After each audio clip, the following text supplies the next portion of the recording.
Welcome back, everybody.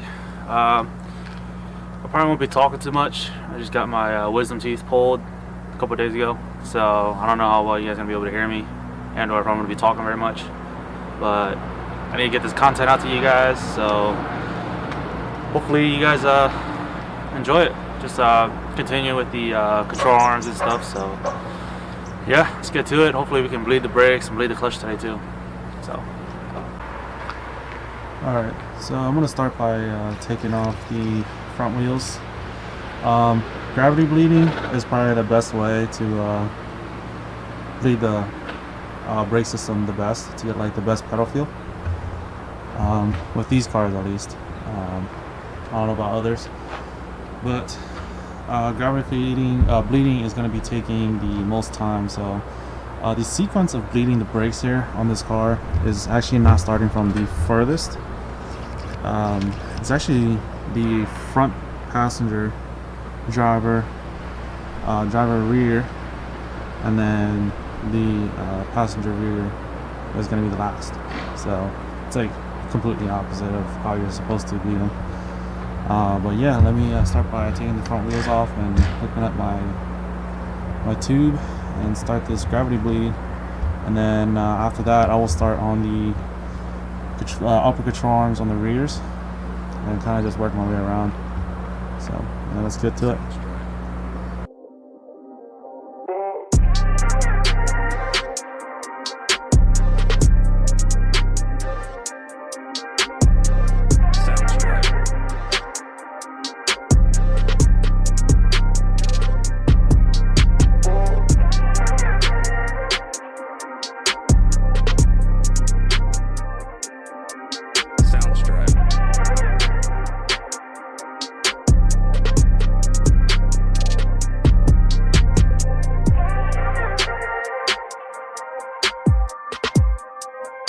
Soundstripe.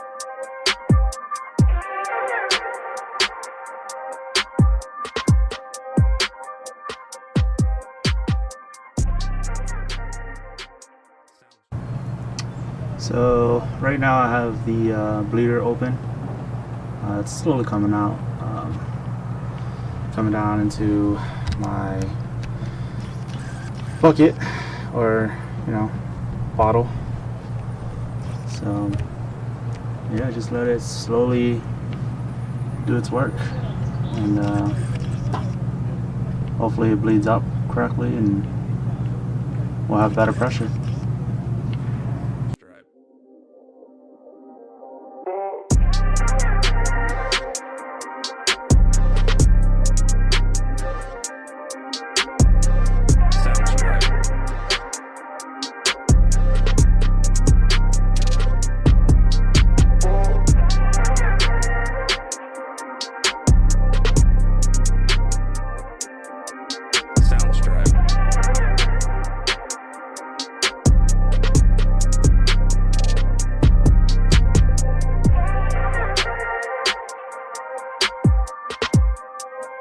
Soundstripe.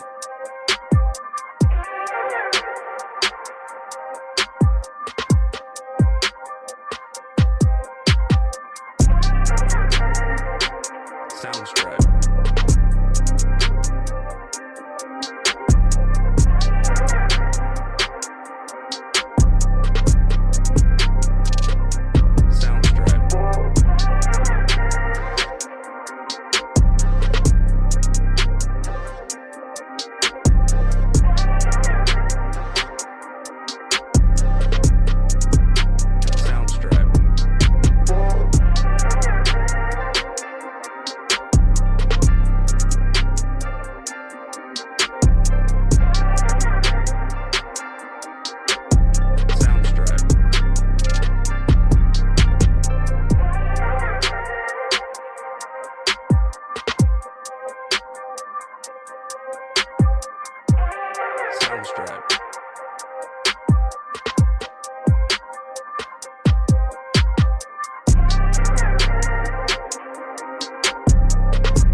Soundstripe.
So, got all the upper control arms in.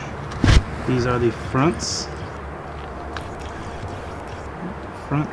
And let's go to the rears. This one was probably the most pain in the butt because this ball joint here what keeps spinning on me. So I kept having to loosen bolts in the back and jack it up, take pressure off of it, and all this and that. It was a pain in the butt, but got it tight. It's all good now. All four are done. So yeah, now I just got to wait on the clutch to get bled. I still gotta bleed the clutch, my bad. And then I have to wait for the valve cover to get powder coated. So yeah, there she is, coming along slowly but surely. Alright, so we start by taking these Allens out. Take the spark plug cover off, and then we can undo the coil packs that are underneath, unplug them. Let me try to crack these. So my buddy told me that he's never done his spark plugs ever since he owned this car, and I can tell by these bolts, they are like so like dry on there. Like there's so much, I don't even know what you call that. Like it's just crap like on it. And it's not like any kind of bad stuff. Like it's just corrosion from never being like broken loose. So alright, I'm gonna put the camera down so I don't like drop these Allens, because I don't have replacements and I don't feel like going out and getting them. So yeah.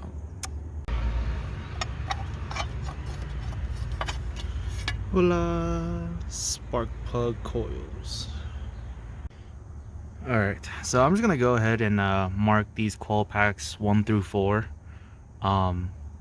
I don't think it really matters, but just for, you know, good measure, they go back into the same cylinder that they came out of. Yeah, I don't honestly think it matters too much, because you can like flip-flop coil packs, but just like I said, for good measure, we're just gonna mark them 1, 2, 3, 4, so that they go back in the same spot. Alright, so now that we have everything off, coil packs are out, the cam angle sensor, I'm pretty sure that's what that is back there.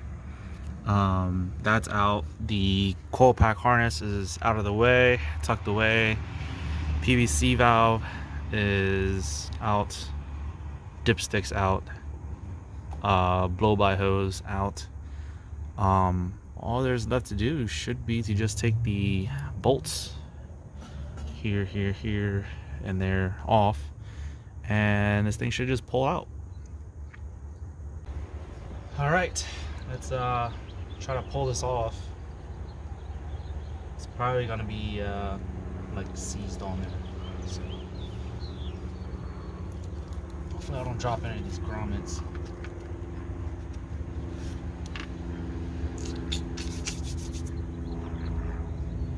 Let me go get a flathead, help pry of them.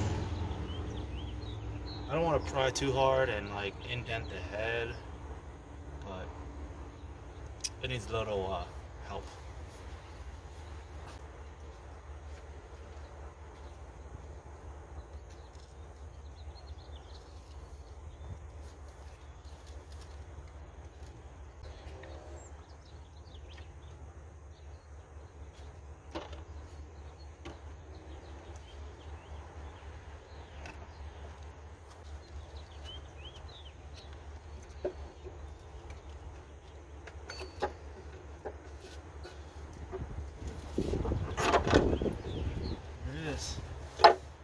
Alright, now try not to get all this flake into the head, because that would not be good.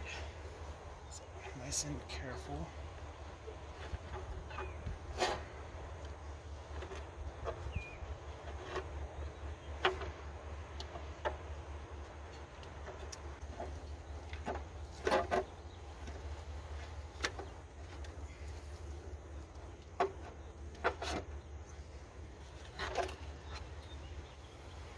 Got it.